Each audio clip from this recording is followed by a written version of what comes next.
Bonjour à toutes et à tous, et bienvenue dans ce nouvel épisode de Memory on Air. Aujourd'hui, on débriefe du meet-up Comptoir IA, auquel on a eu la chance d'assister. Et franchement, Caro, c'était intense. Salut John Edwin, salut à tous. Intense, c'est le mot. On a vu des projets vraiment bluffants, qui montrent à quel point l'intelligence artificielle est en train de s'intégrer partout, et surtout, la valeur qu'elle peut apporter quand elle est bien maîtrisée. Carrément. Tu te souviens d'Harry et son vibe coding pour créer un jeu style Street Fighter ? Harry a créé un jeu vidéo quasiment en direct devant nous. C'était un peu Inception son truc. Du vibe coding dans du web coding.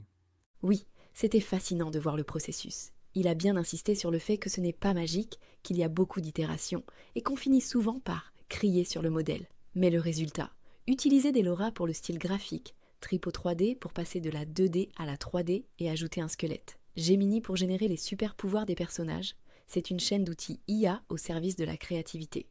Et le public qui choisit le personnage. Une femme samouraï avec une coupe de cheveux incroyable et des tentacules sur la tête.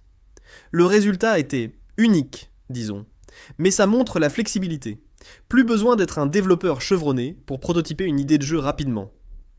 Exactement. La valeur, c'est l'accélération du prototypage et la démocratisation de la création. Puis, on est passé à un tout autre univers avec Olivier et sa technologie d'analyse des ondes cérébrales. Léo. Ah oui, là, on était en plein Black Mirror. Son disque dur cérébral authentifié et chiffré par ses propres ondes. Si tu l'enlèves, le disque disparaît. C'est fou. C'est plus que fou. C'est une révolution potentielle pour la cybersécurité et l'authentification. Il parlait de 100 milliards d'unicités cérébrales, bien au-delà de la population mondiale. Et les applications, détection de pathologies, d'alcoolémie, de fatigue et même des émotions en temps réel pour le marketing ou la R&D dans le luxe. L'idée d'un EGPT, un équivalent de ChatGPT pour les ondes cérébrales, c'est vertigineux. On a même testé, ou presque, le coup des macarons, où tu vois tes émotions en direct en dégustant. L'intelligence artificielle qui décode nos ressentis les plus intimes. C'est là qu'on voit la puissance, mais aussi les questions éthiques que ça soulève, même s'il a bien précisé que les données restaient en local sur le device. Tout à fait. Et en parlant d'interaction, Thomas de Doliglo nous a montré ses avatars vidéo en temps réel. Tu donnes une photo, 15 secondes d'audio, et hop, tu as un personnage qui te parle avec un lip sync de plus en plus réaliste. Tu peux parler à Harry Potter, mais aussi à Gérard Larcher aussi. Le photo to video real time, c'était impressionnant. J'ai bien aimé l'évolution qu'il a présentée. D'abord le lip sync, puis le visage entier qui exprime des émotions, et la V2 qui donnera des yeux au LLM pour qu'il voit ton interlocuteur. On imagine direct les cas d'usage, des RH virtuels pour les premiers entretiens, des thérapeutes IA ou même des compagnons. C'est là que la valeur est double. D'un côté, l'automatisation de certaines tâches, et de l'autre, la création de nouvelles formes d'interaction et de soutien. Il a mentionné que 7 personnes sur 10 se sentent seules aux États-Unis. Ça donne à réfléchir sur le rôle que ces IA pourraient jouer. Et Jill, avec sa pub pour une marque de fast-food végétal, partir d'une page blanche, brainstormer avec ChatGPT en s'inspirant du style d'une agence comme Buzzman, puis générer les visuels avec Midjourney et Rêve, animer avec Runway, Kling ou Luma Labs, faire les voix avec Eleven Labs.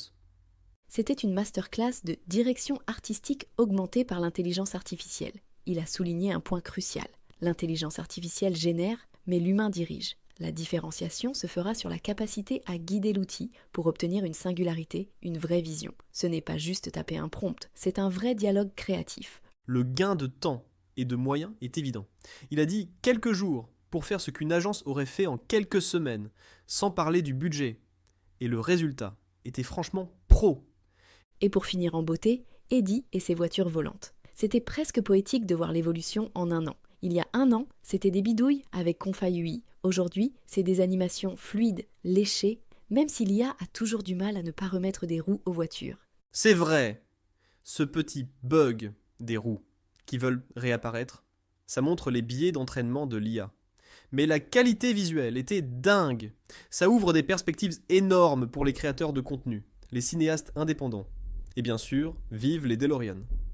Ce qu'on retient de tout ça, c'est que l'intelligence artificielle n'est plus un gadget. C'est un ensemble d'outils incroyablement puissants qui, mis entre de bonnes mains, peuvent décupler la créativité, accélérer l'innovation et apporter une valeur concrète dans des domaines très variés.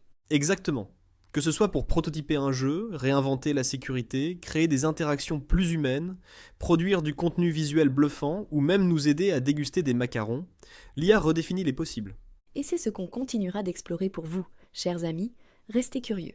À très bientôt pour de nouvelles aventures dans le monde fascinant de l'intelligence artificielle et de ses applications.